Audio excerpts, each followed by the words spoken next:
tal, amigas y amigos en todo el país? Bienvenidos una vez más a Mesa de Análisis Salud.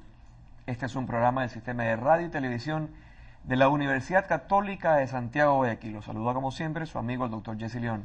Recuerde que usted está en sintonía del 1190 AM Radio de alta calidad, canal 42 en UHF, canal 74 en TV Cable y canal 318 en Univisa. Además estamos presentes en todo el territorio nacional, incluyendo las Islas Galápagos. Y llegamos a todo el mundo a través de www.ucsg.edu.es. Hoy estamos en la grata compañía de un prestigioso otorrinolaringólogo y un queridísimo amigo, el doctor Jorge Valdano, a quien le vamos a preguntar a través de todo este programa sobre las inquietudes que todos nosotros tenemos relacionadas con las enfermedades que nos afectan en la nariz, el oído, la garganta y en general todo el sistema respiratorio. Doctor Jorge Valdano, muchísimas gracias, bienvenido por venir al set de Mesa de Análisis Salud. Bienvenido, Jorge. Gracias, Jesse, buenos días y gracias por la invitación y esperamos que todas las inquietudes sean cubiertas. ¿No? Por supuesto, Jorge, claro que sí, porque has creado muchísima expectativa en la gente que se enteró que venías al canal. Jorge, bueno, empecemos por el principio, como decía mi mami. Generalmente, ¿qué es vías respiratorias? ¿Qué son las vías respiratorias? Bueno, las vías respiratorias son aquellas que conducen el aire desde la nariz hacia el pulmón. Claro que la cavidad oral, lo que es la boca, también uno puede respirar, pero la vía respiratoria empieza en la nariz. Porque voy a presentar Por supuesto, una... claro que sí. Para que tengan una idea, la vía respiratoria empieza en la nariz y detrás de la nariz está la cavidad nasal. Y esa cavidad nasal conduce el aire hacia la parte posterior, que sería la rinofaringe, que es la que vemos al abrir la boca, vemos al fondo la garganta, que le dicen, es la orofaringe, y luego va hacia la tráquea. ¿De acuerdo? Y al pulmón, lógicamente. Entonces, la vía respiratoria, tenemos vía respiratoria alta y vía respiratoria baja. La alta empieza en la nariz, todo el trayecto que dije, y acaba más o menos en la laringe.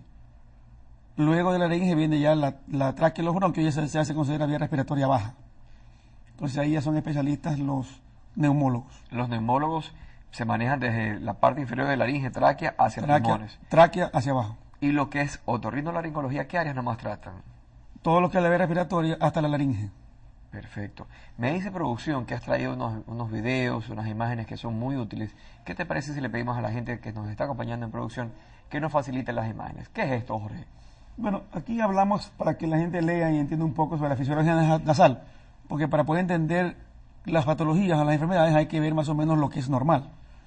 Entonces la nariz dirige el aire que respiramos hacia la cavidad nasal, como decía, ¿no? Hacia atrás de la nariz. Luego, esta nariz, cavidad nasal, acondiciona el aire, porque el aire en el ambiente como está no es apto para el pulmón de la vía respiratoria.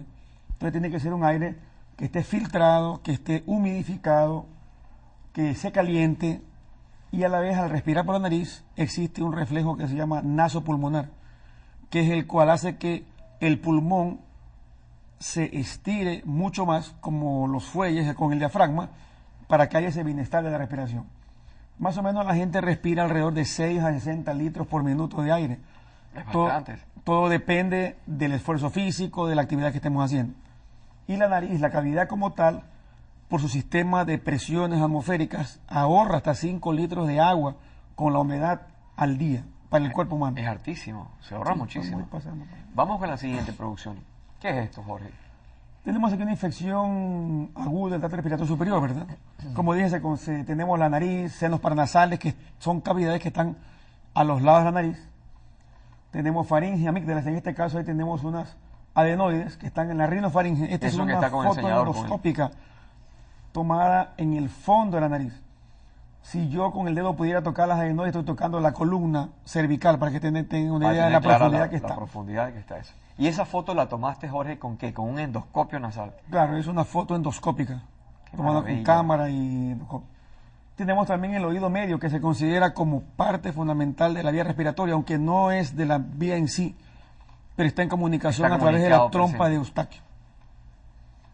La mayoría de infecciones son bacterianas, son por virus.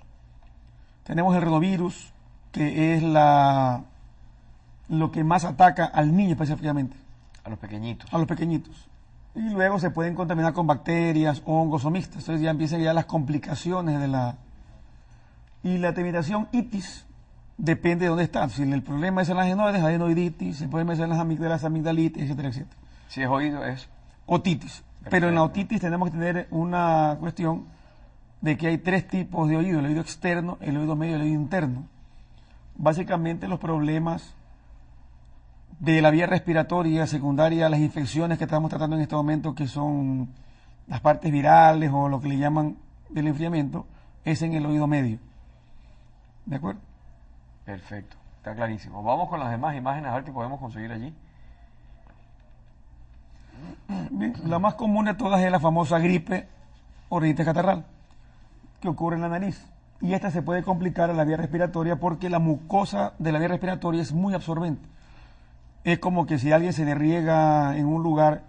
Imagínate que yo riego en la mesa este vaso con agua. Claro, uno coge una servilleta, la acerca... Y es un paño muy absorbente. Y absorbe todo. O sea, esa es la vía respiratoria. Entonces, por eso que una simple gripe se puede complicar hasta con una bronquitis o una sinusitis. O sea que lo que está... Imaginemos que son casitas de caña, Jorge. Y esta casita de caña empieza un conato de incendio. Si es que no lo controlo, ese se hace un incendio en toda la manzana. Así es. Y se va toda esa casita. Sí, todo se riega. Entonces tenemos que diferenciar, ¿no?, con la rinitis alérgica, porque muchas gripes se consideran como alergia y muchas alergias se consideran como gripes que nunca se curan o la famosa sinusitis. Entonces pues aquí un cuadro comparativo que a la izquierda tenemos que de la gripe o rinitis catarral, fiebre hasta 72 horas, mucosa inflamada, obstrucción nasal, tos. Todo eso puede provocar tranquilamente un virus de la gripe. Claro, tranquilamente. Es que la mayoría son virales.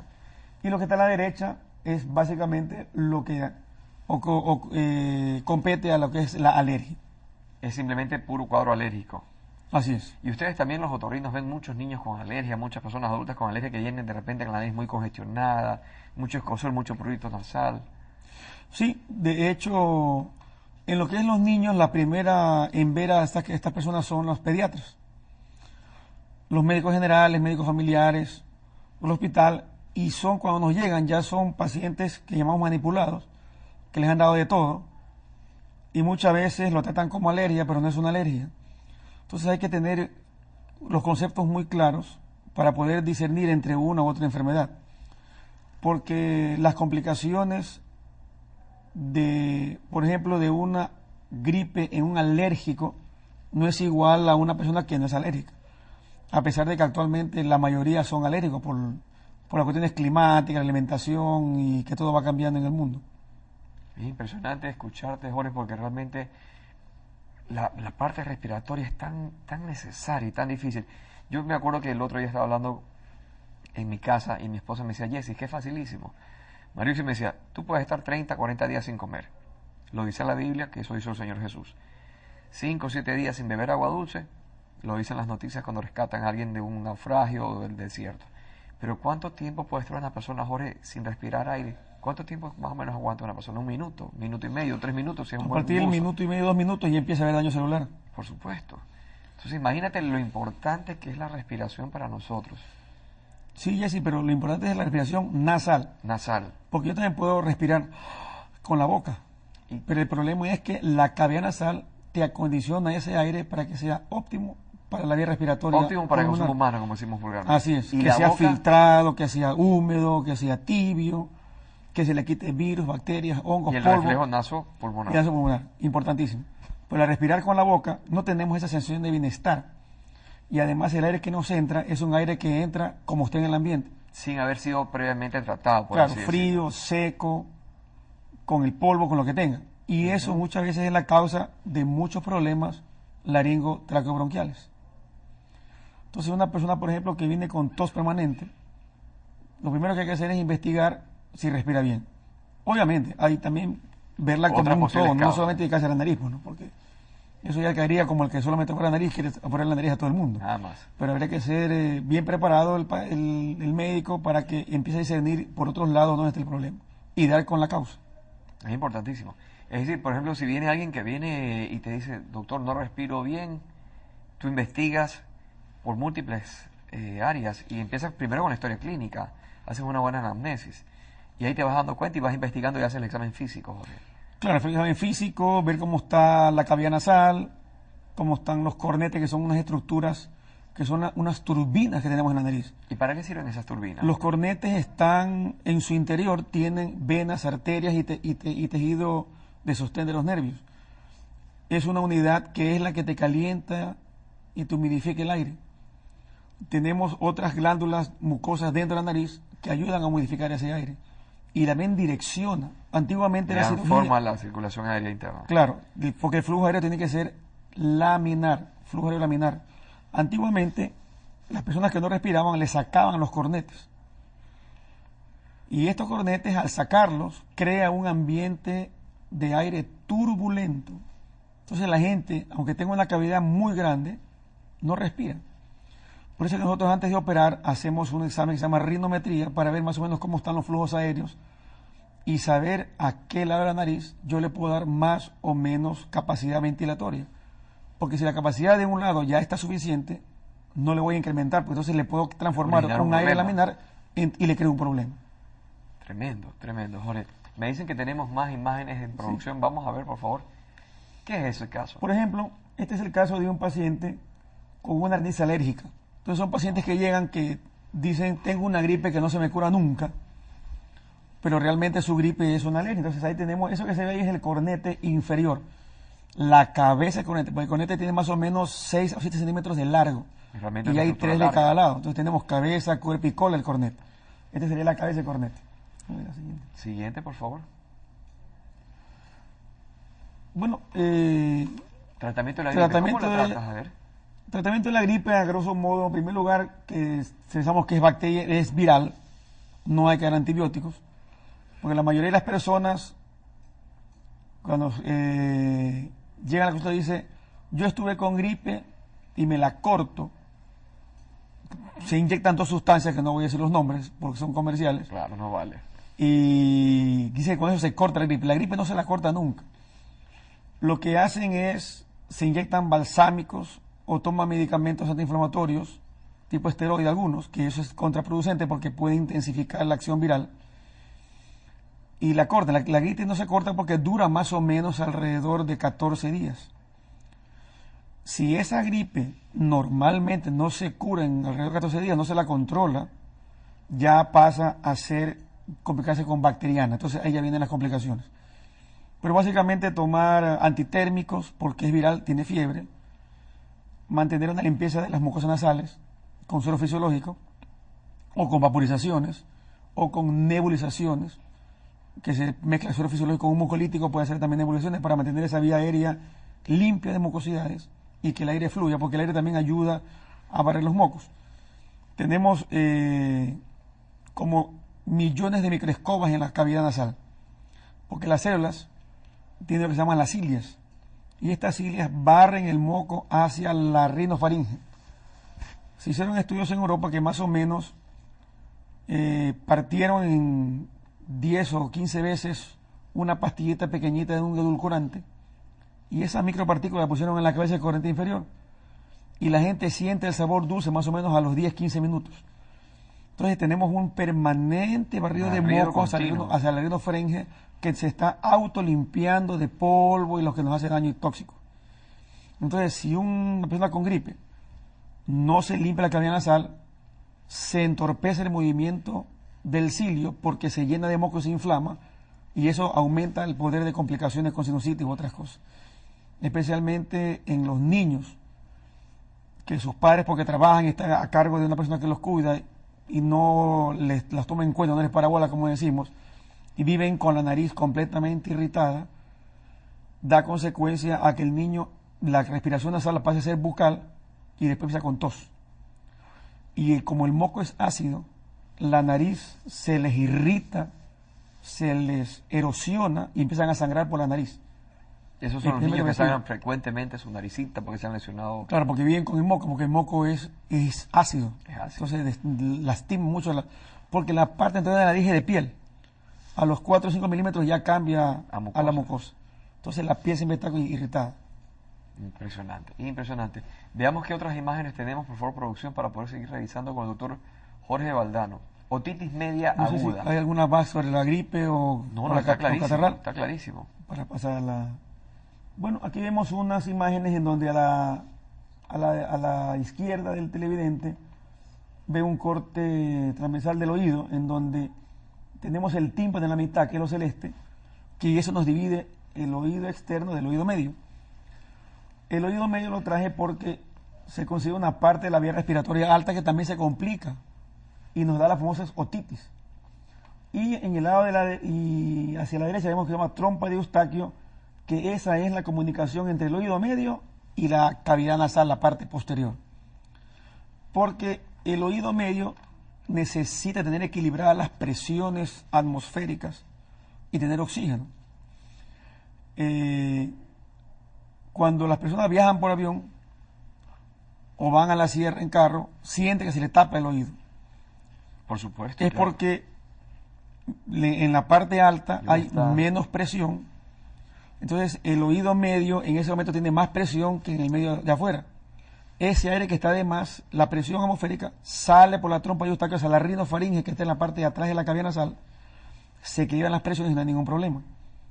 Cuando el avión aterriza o la persona va bajando otra vez hacia la costa, se le vuelve a tapar, porque acá abajo hay más presión y el oído medio viene con menos presión. Pero eso se equilibra Tiene que automáticamente.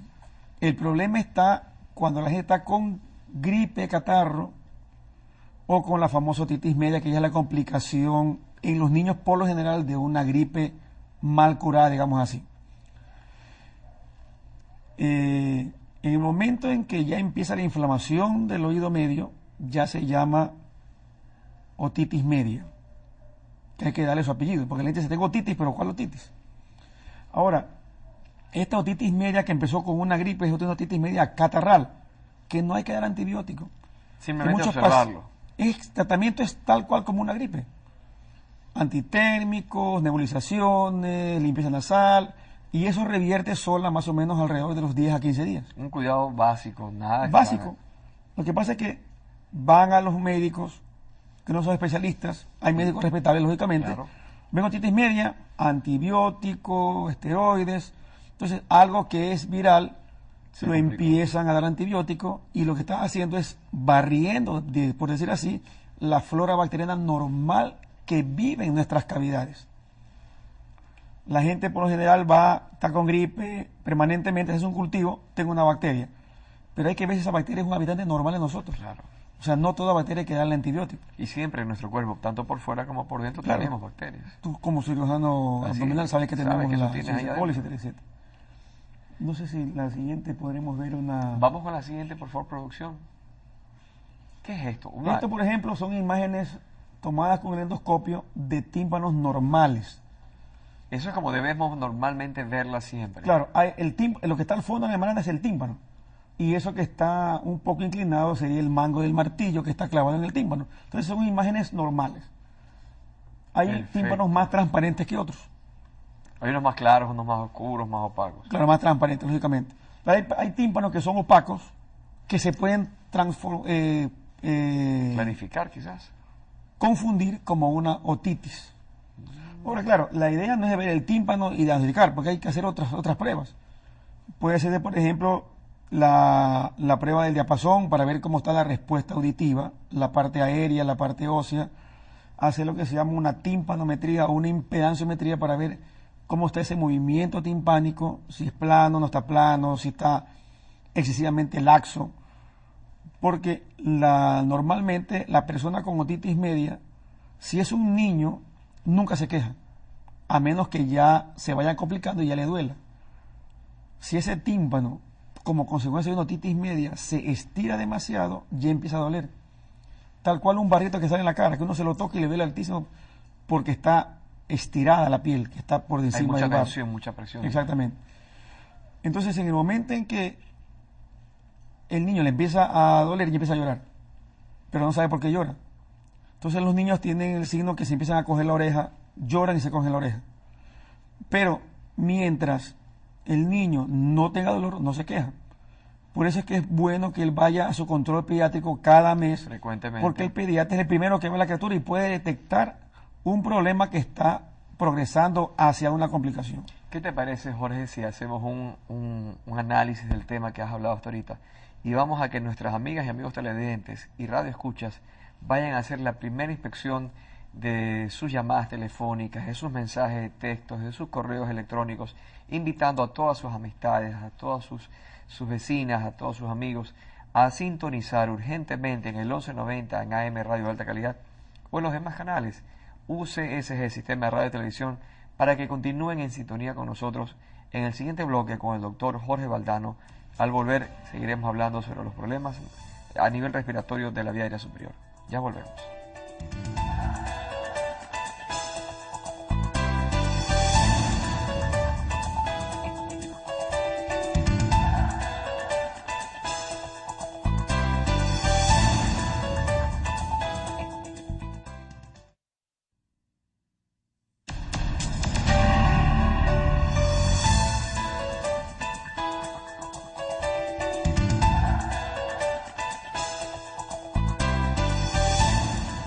Muchas gracias, amigas y amigos, por continuar en sintonía de UCSG, Sistema de Radio y Televisión de la Universidad Católica de Santiago de Guayaquil. En este segundo bloque continuamos con la entrevista al doctor Jorge Valdano, prestigioso otorrinolaringólogo de la ciudad de Guayaquil y de todo el Ecuador. Jorge, estábamos hablando del tema de las infecciones, de las inflamaciones, de las complicaciones que tiene en la vía aérea. Realmente la vía aérea es una zona muy pequeña, pero a la vez muy complicada, tiene muchas intrincadas conexiones. Tú me decías que tenías más información al respecto. Vamos a pedirle ahorita a producción que por favor nos ponga la siguiente diapositiva, porque realmente me he quedado impresionado con lo que tú has traído. ¿Qué es la otitis media aguda catarral? Esos nombres tan raros y difíciles que ustedes los médicos ponen, dice la gente. A ver. Para confundir al paciente. Esto para confundir a cualquier cristiano. Realmente la otitis media es, como te dije hace un momento, la infección del oído medio. Aguda, porque empieza de manera brusca, y catarral porque es como consecuencia de una gripe. ¿No estás de acuerdo? Entonces, esta es viral, como dice ahí en un principio, pero si no se cura o si la trompa de Eustaquio, que es nuestro sistema de drenaje y ventilación, no trabaja adecuadamente, no permite que la otitis media se cura y que no drene las secreciones y que entre aire lógicamente. No hay ese recambio, ¿no? No hay ese recambio. Eso hace que el moco se estanque y ya pasa a una etapa que se llama otitis media aguda ya bacteriana. Hay varias fases de la otitis media. Entonces, estamos hablando de la catarral. Y esta congestión es presencia de líquido en la cavidad del oído medio por una gripe vulgar y corriente, en la mayoría de los casos. Generalmente secundaria a una afección catarral o a unas adenoides que se inflaman demasiado grandes. Y estas adenoides tapan el orificio de inicio de la trompa de Eustaquio hacia el oído. Mira tú. Y la mayoría de las personas tienen sensación de taponamiento en una gripe, ¿no? Claro, lo que pasa es que un adulto incómodo, que no escucha bien, se tapa el oído, va al médico. Pero un niño no hace eso. Muchas veces los niños no tienen cómo el niño se dedica a jugar porque a él no le para bola al oído tapado. El niño quiere jugar, quiere divertirse y todo lo demás. Por eso es que se complica mucho en los niños. Vamos con la siguiente imagen. ¿Cómo sospechar esta otitis media aguda catarral, Jorge? Bueno, el dolor puede ser muy intenso cuando ya se estira mucho el tímpano por acumulación de las secreciones, de los líquidos, ¿no? En los bebés lloran, se cogen la oreja, como dije hace un momento. Y los niños mayorcitos no se quejan porque ellos, mientras no tengan fiebre, no se quejan, están jugando, quieren ver televisión. Disminución de la audición que es reversible. Eso sí, cualquier persona que ya a partir de los 5 o 6 años en la escuelita le dice, mamá, no estoy escuchando bien a la profesora.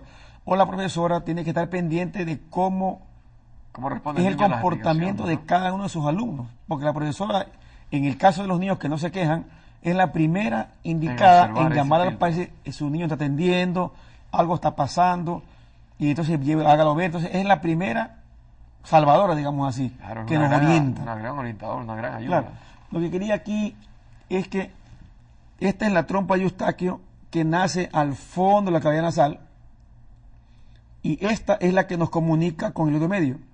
Tal cual uno coge, por ejemplo, yo cojo este vaso de agua, le pongo un sorbete y yo me absorbo el líquido. E igualito es la Podría decir que mi boca sería el oído medio, que absorbe el aire, que digamos que esto sea aire, a través de un sorbete, que sería la trompa de Eustaquio. Ahora, esa trompa de Eustaquio, si trabaja normalmente, casi nunca hay problemas. Pero las complicaciones vienen en los pacientes que vienen con un mal funcionamiento de esa trompa de Eustaquio. O que la trompa de Eustaquio nació de una manera no adecuada, muy estrechita. Pensemos que la trompa de Eustaquio, que hay que tomarla muy en cuenta, es de cartílago y hueso en su interior. Y en la unión tiene aproximadamente 1 milímetro de diámetro, forrada por dentro con mucosa. Wow, eso es realmente una cantidad Entonces, muy pequeña de espacio. si pensamos en que la mucosa nasal es un absorbente de inflamación y en una gripe todo se inflama, Eso se se fluye de tapa seguro. automáticamente. Entonces, por eso es que yo aconsejo mucho que haya drenaje de los mocos y limpieza nasales y que las personas no estén expuestas, porque actualmente hay mucho ambientador, Mucho químico que mucho puede irritar químico la en el mucosa. ambiente y esto irrita mucho más. Entonces, pacientes con gripe, no fumar, porque una gripe vulgar se le puede complicar y si esa persona tiene un mal trabajo de la trompa de Eustaquio, con mucha más razón, o sea, no fumar, y al niño que no esté expuesto en ambientes fumadores, que no esté en las parrilladas con el carbón y el humo, evitar todo lo que son irritantes. Eso disminuiría que obviamente un niño o una persona adulta se pudiera complicar aún más en su cuadro de otitis media. Claro, o sea, no, la mayoría se cura sin ningún problema, pero también hay gente que se complica, especialmente mucho más en los que están expuestos a irritantes, polvo, olores, cigarrillos y ambientadores. Increíble. Vamos a ver las siguientes imágenes, por favor. ¿Qué síntomas tenemos aquí, Jorge? A ver. Quiere decir que el paciente con otitis media catarral tiene la hipoacusia, como ya nombré hace un momento.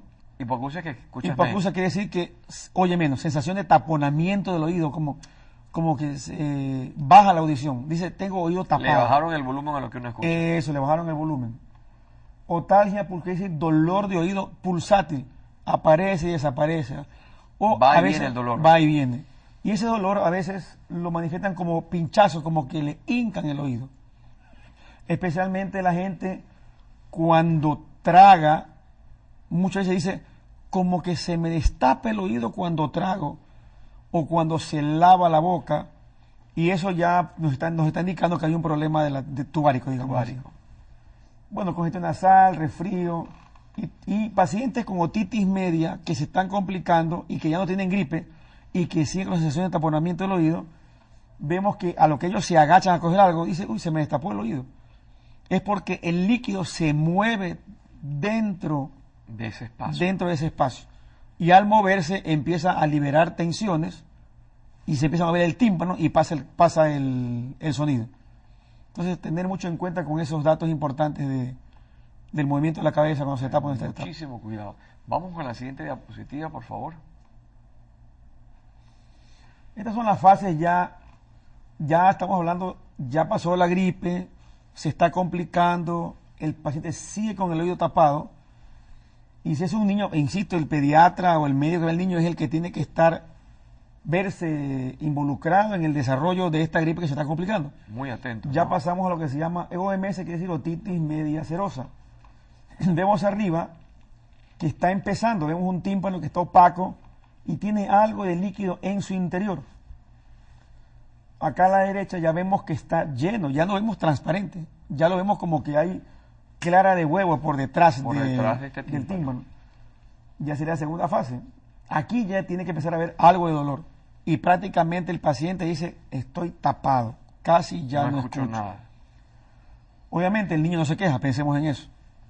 Y la que está abajo a la izquierda, vemos al tímpano que ya está un poquito protruido o hinchado. Está bastante hinchado, sí. Y ahí sí ya hay dolor. Entonces ya cuando llega esa etapa, a los pacientes se los trata.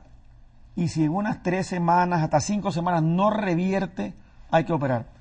Ahora, a la derecha abajo tenemos antes y después, dice.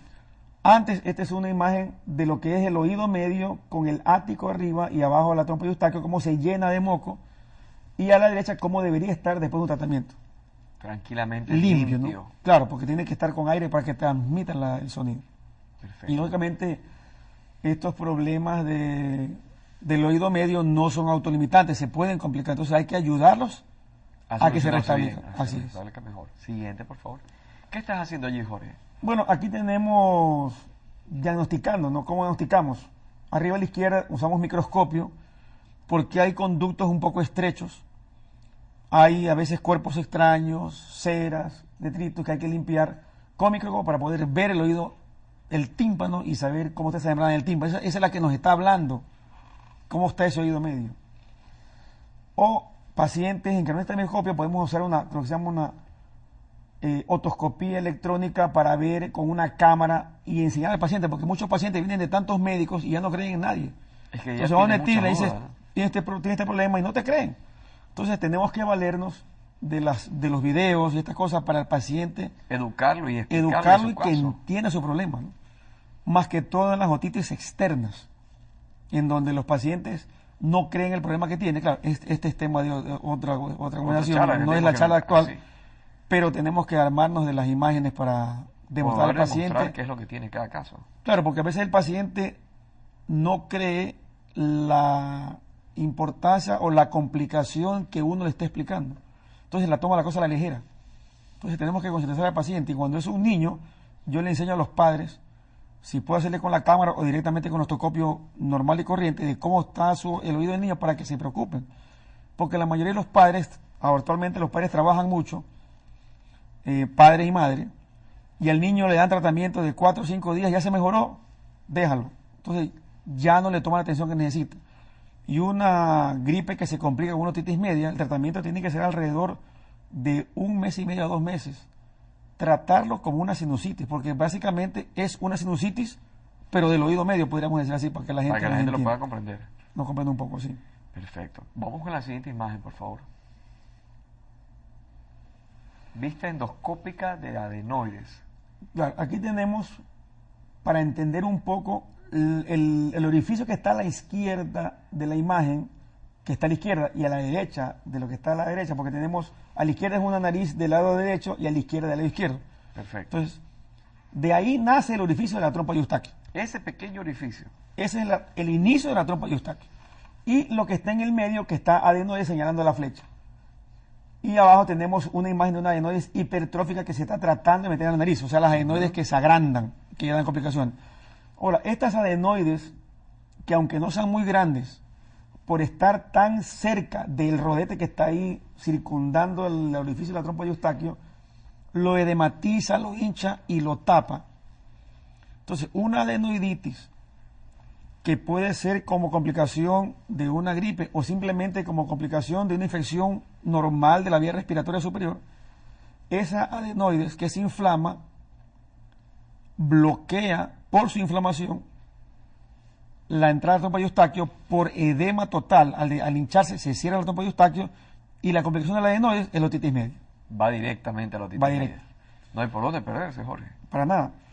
Y también la imagen es para que entienda la gente de que no todas las adenoides hay que operar. No Porque muchos necesariamente. pacientes llegan, me quieren operar de las adenoides y no hay que operar las adenoides para nada. Lo que hay que hacer es un buen tratamiento en niños. Yo he hecho endoscopía hasta niños de 6 años, 7 años que permite que son tranquilos. Se les pone anestesia local, ¿no? Con algodones, se los trata, se les habla. Hay niños que se dejan, colaboran mucho. Se les ve las adenoides para ver cómo está. Porque claro, hablamos de la radiografía.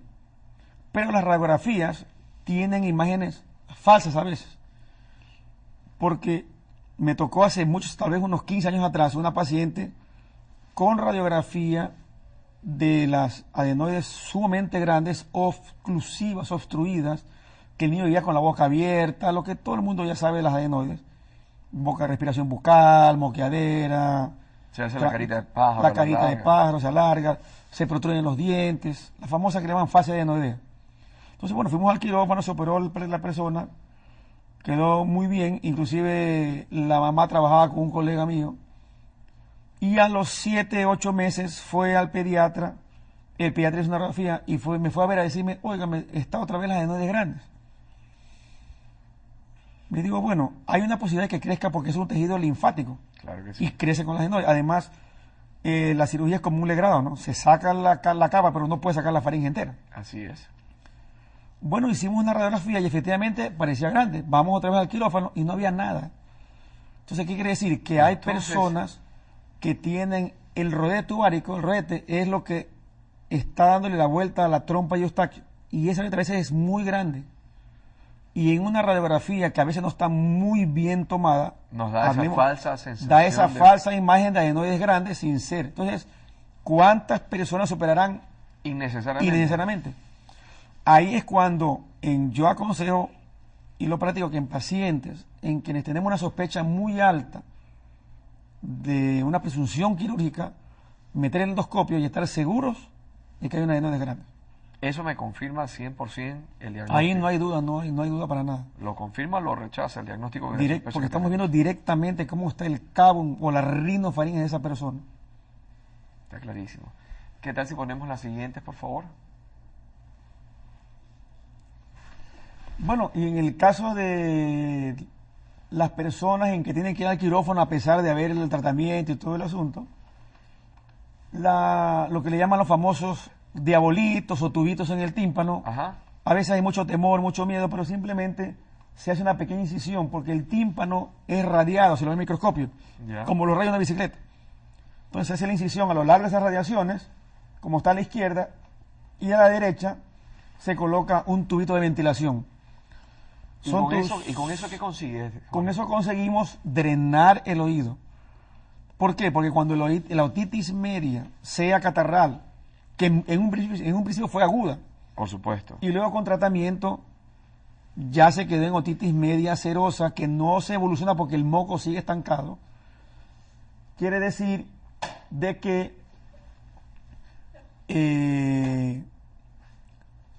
el oído medio no drena su líquido, porque la trompa de Eustaquio, su sorbete, digamos, está bloqueado. Y con este tubito Y que con viste esta, ahí, claro, y permite eso que haya produce intercambio inflamación de oxígeno. permanente.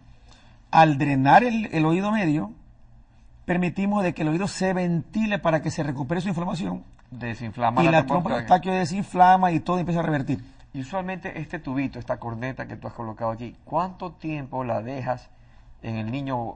Me imagino que la mayor parte de tus pacientes deben ser niños. Antiguamente se extraían los tubos alrededor del año, pero en el último congreso que hubo en Estados Unidos aconsejan a no retirarlo, Los dejas de lado. sino dejar que el oído mismo lo rechace y el tímpano se cierra automáticamente.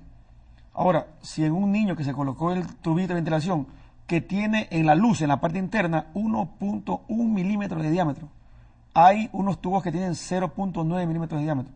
Todo depende del tamaño del tímpano, del problema, si el moco es líquido, es espeso. O sea, hay muchas cosas para poder escoger un tubito de estos.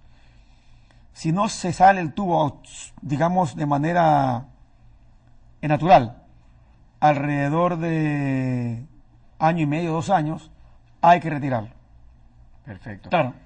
Vamos a hacer un pequeño receso para que cojas aire, para que descanses, para que no te me agotes y para que las chicas y chicos que nos están siguiendo, que tienen niños con problemas de otitis media y que han tenido que hacerse este tipo de cirugía a sus hijos, sepan después del siguiente corte, del siguiente receso, de la siguiente pausa, al volver continuamos con el doctor Jorge Valdano, famoso otorrinolaringólogo de nuestro Ecuador, para que ustedes sepan las recomendaciones posteriores a esta cirugía. Ya volvemos. Eso es bueno.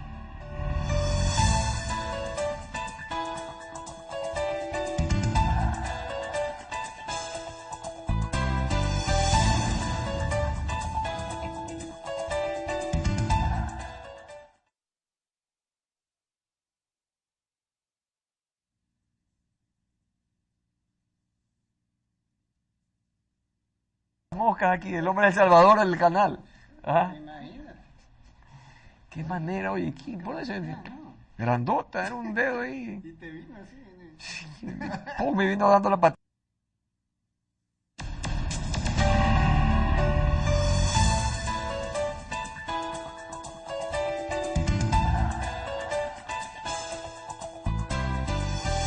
Muchas gracias, amigas y amigos, por continuar en sintonía de UCSG, Sistema de Radio y Televisión de la Universidad Católica de Santiago, Guayaquil. Continuamos en este momento con la entrevista realizada al doctor Jorge Valdano, un prestigioso y querido amigo y un tremendo científico en el área de la otorrinolaringología. Jorge, querido, dime una cosa, ¿qué es la sinusitis? Porque dentro de esto tenemos que hablar de sinusitis. ¿Qué es sinusitis? Sinusitis es la inflamación aguda, porque todo lo que es inflamación tiene la terminación itis, de las cavidades que están alrededor de la nariz. Tenemos cavidades que están entre los dos ojos, que son las cavidades etmoidales, las cavidades que están debajo del ojo. Ahí tenemos, por ejemplo, tenemos el ojo en la parte superior izquierda y abajo tenemos una cavidad que es el seno maxilar. Hacia adentro del ojo tenemos una cavidad que es las cavidades etmoidales. Entonces las cavidades se llaman senos Y como son cavidades que están alrededor de la nariz, son senos paranasales. Entonces, tenemos que entender como en el oído que todo drena hacia la nariz. Todo. Y de la nariz hacia la rinofaringe.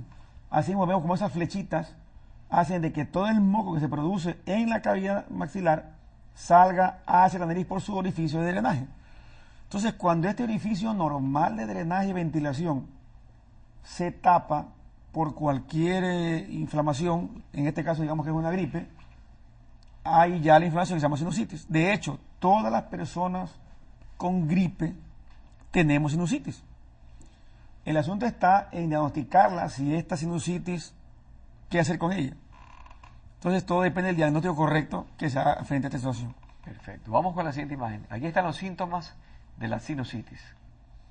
Bueno, rinorrea es moqueadera, y esta moqueadera hay que examinarla bien, de dónde es, cómo es, qué calidad tiene, si es líquida, espesa, para ir viendo más o menos las complicaciones de este paciente, que ya esta gripe se transformó en sinusitis, porque no es que la gripe es sinusitis a la vez, sino la sinusitis es la complicación de una gripe, digamos así, que no se resolvió apropiadamente, o una gripe que se complicó en un paciente alérgico, porque como dije hace un momento, no es igual una gripe en un alérgico que en un no alérgico, porque si este paciente es alérgico y a la vez es asmático, con una simple gripe le da de todo, le da hasta asma. Ajá. Entonces se le complica la vida al paciente. Y se le pone muy difícil, cuesta arriba el tema. Así es.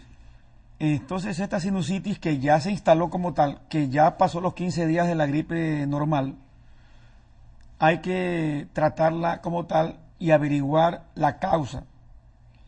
¿Por qué? Porque tenemos, como dije hace un momento, un orificio de ventilación y drenaje de esa cavidad maxilar, porque todas tienen un drenaje hacia la nariz. Entonces, en un paciente alérgico que no se controla adecuadamente y tiene su nariz permanentemente hinchada y con mocos, ese orificio se va a tapar.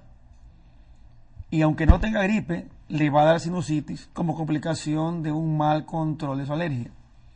Y obviamente una sinusitis que no se controla adecuadamente también se complica a su vez con los famosos pólipos. Wow. Que toda la gente los conoce. Vamos con las siguientes imágenes, por favor, en producción, que nos ayuden con esto. Estas radiografías, Jorge, ¿qué te demuestran? Estas radiografías nos están indicando cómo está la aireación de estas cavidades paranasales. El aire sale negro en radiografía, como lo sabemos. Entonces, por ejemplo, la flecha nos está indicando que la cavidad maxilar, en este caso del lado derecho, está completamente velada, le falta aireación. Y si falta aireación, ya es una sinusitis. Ya está inflamada la mucosa, Claro. hay secreción, hay líquido, entonces tenemos problemas. Entonces, lógicamente, en esta radiografía normal, no hay que hacer endoscopía de entrada, pues, ¿no? Sino que hay que tratarla y hay que confirmarla después de unas 8 semanas con otra radiografía de que se curó. Se mejoró. Si en esas 8 semanas, que la mayoría se cura, no ocurre lo que estamos diciendo, ya pasamos a la tomografía, que es la imagen que estaba colocada. Por favor, pongamos nuevamente esa imagen, chicas. Y esta tomografía nos indica ya con cortes finos, que se le pide que sean de más o menos 1,5 mm a 3 milímetros, vemos ya qué senos paranasales o qué cavidades están afectadas, y con una endoscopía a ver cómo está por dentro esos orificios y los accidentes normales de la nariz, porque tenemos que ir a resolverla quirúrgicamente. Eso no tiene solución sino ya con cirugía. Cuando ya un proceso, porque por lo general los pacientes que se operan no se operan cuando uno les dice, van de médico en médico buscando el salvador. Entonces, si un paciente viene ya, como decimos nosotros los médicos, manipulado por otros médicos de 2 o 3 años que van de tumbo en tumbo, le decimos, bueno, vamos a hacer un tratamiento de 2 meses para ver qué pasa. Uno ya sabe que no se va a curar, pero el paciente quiere insistir en el tratamiento. No pasa nada, se hace un tratamiento y si no se cura, se opera. Pero también depende de cómo está esa tomografía. Porque si es una tomografía en donde todo está lleno, ya hay que operar, ya no se puede hacer el tratamiento. Ahora, el problema está que la gente entienda que cuando esta sinusitis ya está complicada total, lo más seguro es que haya pólipos, pero el pólipo no duele. Los pólipos y las sinusitis crónicas no dan fiebre, no duelen, ya no se complican más porque ya están complicadas. Inclusive hay mucha gente que no tiene ni siquiera moqueadera, pero el problema es que tienen ahí una bomba de tiempo porque esos pólipos van creciendo como consecuencia de su desarrollo normal de enfermedad. Y el pólipo, cuando ya se ve que está limitado en el espacio de crecimiento, empiezan a producir destrucción del hueso, que se llama lisis, nosotros decimos lisis, para el público que entienda, es una destrucción del hueso para seguir expandiéndose. Entonces puede ocurrir que ese paciente que no se operó y que no siente nada y que está tranquilo, con los años ya tiene destruida la pared que está dividiendo esa cavidad con la nariz, o inclusive hay casos raros, pero que existen, en donde el piso del ojo ya no existe, entonces el ojo está nadando en la tumoración. Entonces ya son pacientes que se van complicando. Entonces, por favor, a los televidentes que entiendan que cuando el médico, que lógicamente tiene que ser un médico serio que hable con ellos, les indique las complicaciones que pueden ser, que las tomen adecuadas, y que si van a consultar, consulten con otro buen médico, para que le dé una buena idea, un buen consejo. ¿Qué te parece si un buen consejo sería ahorita pedirle a la gente de producción que nos sigan poniendo las imágenes, porque sabemos que tienes muchas todavía? Amigdalitis y faringitis, es un tema caliente. Bueno, la amigdalitis, la terminación itis es inflamación de las amígdalas, adenoiditis, inflamación de las adenoides, pero tenemos que también aquí, la experiencia del médico, discernir si este paciente con amígdalas grandes es producto de la infección actual de gripe o amigdalitis, o es un niño que tiene amígdalas grandes de por sí y que con una gripe se complican. ¿De acuerdo? Correcto. Bueno, hay dolor de garganta al tragar, tos, sensación de carraspeo, como que tiene ahí una basurita en la garganta. Esos pacientes que presentas allí en las imágenes tienen unas amígdalas realmente grandes. Claro, por ejemplo, la imagen que está arriba es un niño con una amigdalitis aguda, y el paciente que está abajo es un niño con gripe que no tiene amigdalitis. Ese chico casi ni respira. Claro, pero es un niño que está acostumbrado, es un respirador bucal y un niño roncador, que está con gripe en este momento. Y sus amígdalas están grandes, pero no por la gripe. Están rojas por la gripe, pero están grandes porque es así su anatomía. Es así. Su anatomía natural. Entonces los tratamientos son diferentes de acuerdo al paciente. Ahora, ¿por qué afecta tanto a los niños estas adenoiditis, estas amigdalitis, que son tejidos linfáticos, son tejidos que están conformando se llama el arco linfático de Waldeyer, con los linfocitos T y todo nuestro sistema de defensa, digamos así, inmunológico? Porque yo siempre le explico a los padres que un niño es como papel en blanco, en donde la vida va marcando y rayando a diestra y siniestra las enfermedades. Un adulto no se complica tanto porque el adulto ya ha tenido tantas infecciones que su cuerpo reconoce el germen que está entrando, sea virus, bacteria. Tiene su sistema de defensa, y el inmunológico está mucho mejor. Pues ahí que el linfático está más desarrollado en los adultos, pero está más desarrollado en los niños, y este sistema linfático hace de que reaccione rápidamente a la injuria de un agente, sea viral o bacteriano, responde más rápido a los virus o bacterias, y están más expuestos en la escuela, colegio. Ah, claro, hay más contagios, ¿no? Claro, y en la adultez el sistema inmunológico está maduro, entonces no reacciona tanto. Esto del colegio es importante porque en los jardines es cuando el niño que nunca ha sufrido de nada, que el papá lo sobreprotege, le pone filtros en la casa y todas estas cuestiones para que no se enferme el hijo. Pero eso es bueno, pero a la vez es malo. Porque el niño tiene que gatear, tiene que ensuciarse para que vaya, tiene que jugar. Es que un niño tiene que ser normal en todo aspecto. Entonces este niño empieza en el centro comercial y ya se empieza a infectar. Va a la guardería, porque antiguamente no habían guarderías. Directamente íbamos al preparatorio a los 4 o 5 años. Claro que sí. Ahora los niños ya no tienen niñez, porque ya al año y medio ya los meten a las guarderías, y ya empieza, digamos, se les ha cortado un poco su opción de disfrutar, de la niñez. En todo caso, estos niños que van a la guardería se están en contacto con otros niños enfermos y se empiezan a contaminar. ¿Por qué? Porque reacciona rápidamente a lo que es extraño. Entonces su cuerpo empieza a recibir virus, bacterias y estímulos que nunca ha estado expuesto, y empieza a reaccionar. ¿Con qué? Con las enfermedades, con la infección, con la fiebre, hasta que su cuerpo vaya reconociendo y en la adultez ya no se enferma. Ahora, pensemos que en las guarderías también están los juguetes. Y el juguete que tiene un niño viene el otro y se lo quita. pero ese juguete ya estaba borrado porque el niño lo muerde, estornuda encima, y ese virus puede vivir hasta 3 días en el juguete. Tranquilamente. Entonces, las guarderías deberían de coger los juguetes y lavarlos al final del día para que al día siguiente estén limpios. Eso es una sin muy buena el virus recomendación. que el niño que estuvo jugando lo dejó para el día siguiente. Vamos con la siguiente diapositiva, pues ¿qué te parece? Para no perder estas maravillas que has traído. ¿Qué es esta faringitis granulosa, Jorge?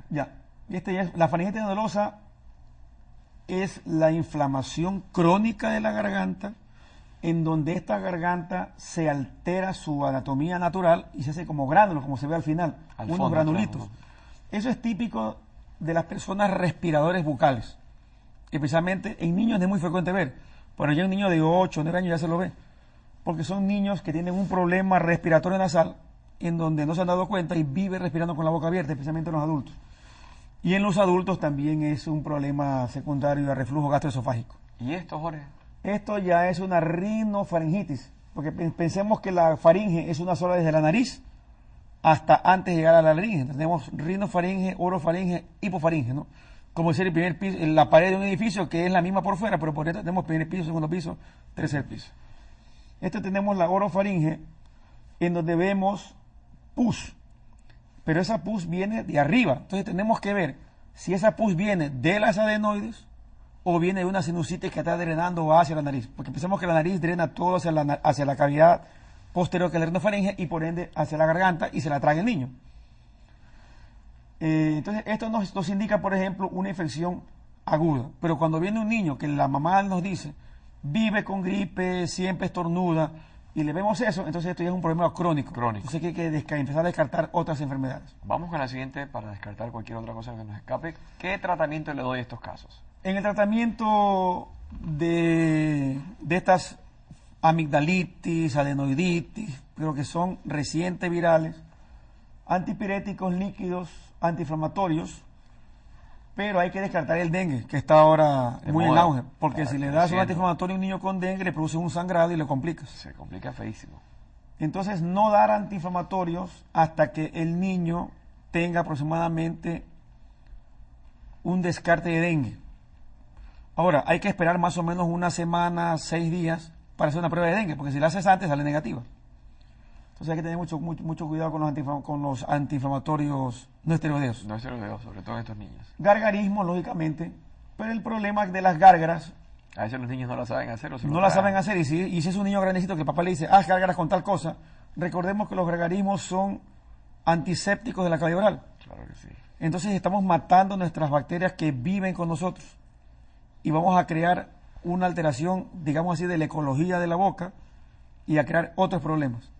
Porque recordemos que las bacterias que tenemos colonizadas propiamente nos defienden de otras bacterias. De otras bacterias que sí son agresivas. Y lo somos, claro, lógicamente.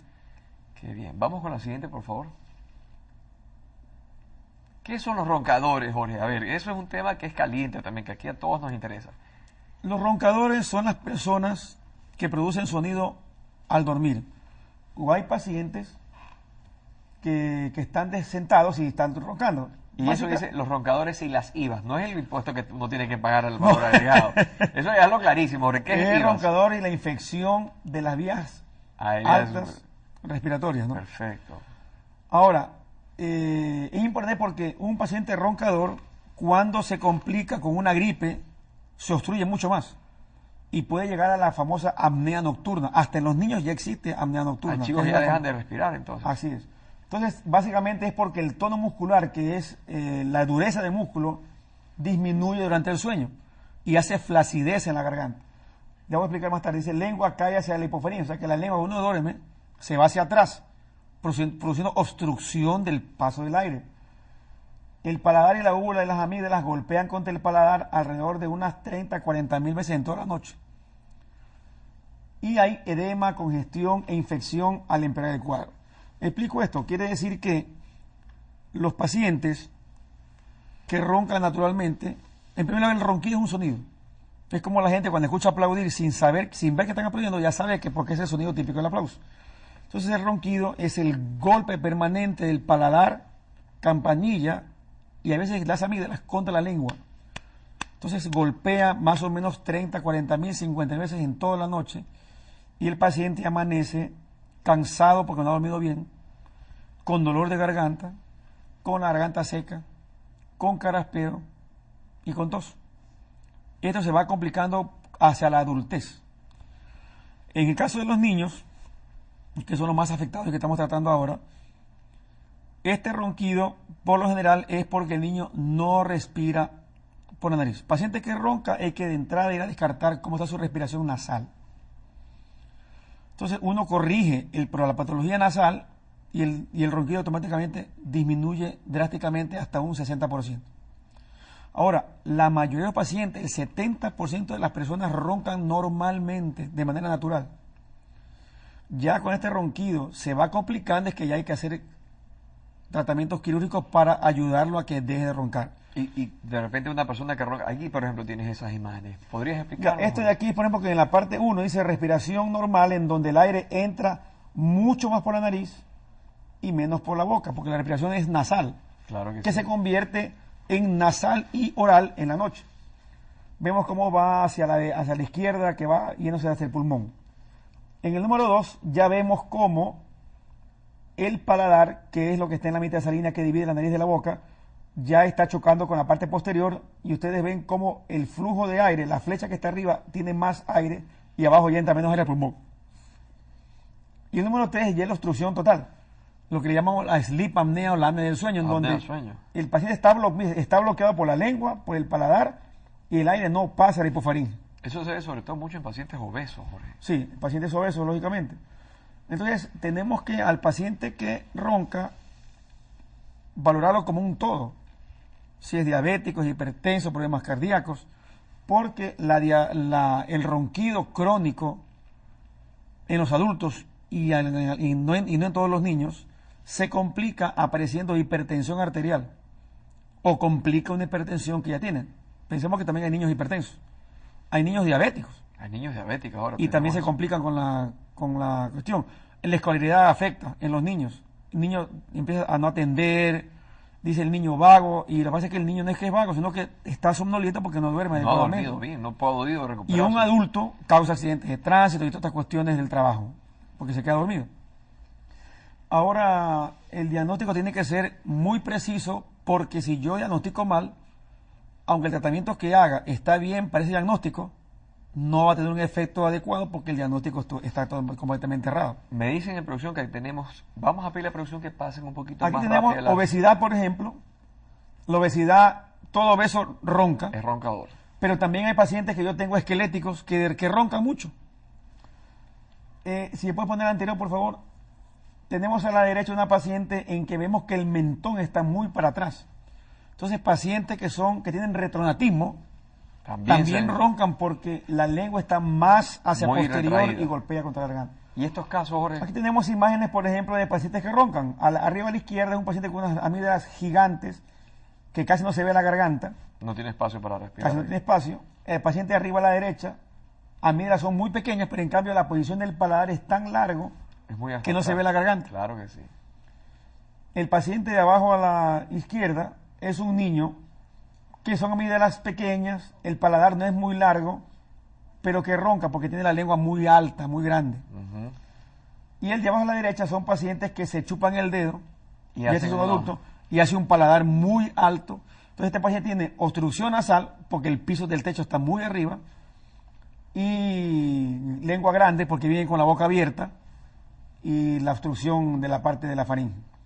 Son cirugías que se hacen. Arriba a la izquierda se puede hacer cirugía de una amigdalectomía parcial con alta frecuencia, que sería sacar una parte de las amígdalas. A la derecha se ve cómo va quedando la cirugía. Hay pacientes que tienen la úvula demasiado larga Y la y retienen. aparte que ronca les produce náusea. Dicen, no sé por qué tengo un náusea de repente, me da ganas de vomitar, a veces vomito. Entonces tú le examinas y tienen una lergua que le llega hasta la hipofaringe. Entonces le haces una uvulectomía parcial, como está ahí abajo, a la izquierda y a la derecha, sacándolo, y con eso se le soluciona el problema. O en pacientes que ya se complican un poco más, hay que ir al quirófano, porque lo que presenté hace un momento se hace en los adultos, ¿no? Claro. Con local, y en un niño, lógicamente, tenemos que ir al quirófano porque el niño no aguanta una inyección. Aquí tenemos ya una cirugía con alta frecuencia, vemos la punta del electrodo a la derecha arriba, en donde hay que hacer tratamientos combinados, sacar las amígdalas como estamos ahí arriba, y luego en la parte inferior vemos cómo vamos a remodelar ese paladar para darle amplitud, hacerlo que más pueda tener más corto, circulación hacer un aérea. paladar nuevo, Es una increíble. campanilla nueva, diferentes técnicas, Bárbaro. para lograr de que ese paciente le pase el aire por la noche. Jorge, y la última pregunta, porque sabemos que estás con el tiempo, aquí vas a ver más pacientes, es, ¿qué recomendaciones a los chiquitos que tú le hiciste la cuestión de colocarle el cornete en el tímpano?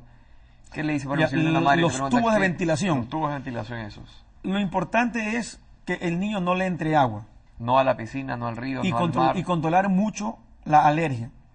Porque si el niño sigue con esa alergia descontrolada, el moco se le va al oído medio y le sale por el tubito, al conducto. Entonces se complica porque ya tiene otitis media y otitis externa. También el ir a la playa, a la piscina, no se puede meter en el mar.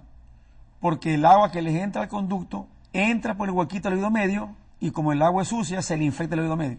Caramba. Entonces, mientras un niño esté bien controlado con sus padres, siguiendo las indicaciones del médico, va sin problema.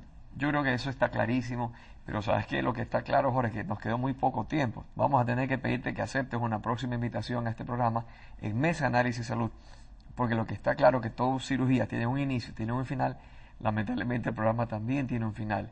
Y yo creo que estamos seguros, los amigos y amigas que nos han seguido tanto por radio como por televisión, que nos quedamos con muchísimas preguntas más para el doctor Jorge Valdano. Lamentablemente aquí concluyó nuestro programa. Queremos agradecerle a este prestigioso otorrinolaringólogo, el doctor Jorge Valdano, por habernos acompañado en este programa. Sin embargo, los despedimos al reprise a las 13 horas y a las 21:30. Siempre recordándoles que pueden realizar todos los programas en YouTube y además escribir sus comentarios, sugerencias, inquietudes y cualquier duda a las páginas en Facebook, en Twitter o directamente al correo electrónico mesaanálisis@ucsg.tv. Si Dios lo permite, estaremos con ustedes en una próxima semana. Como siempre, les envío un fuerte abrazo de todo corazón, tu amigo, el doctor Yusri León. Nos vemos.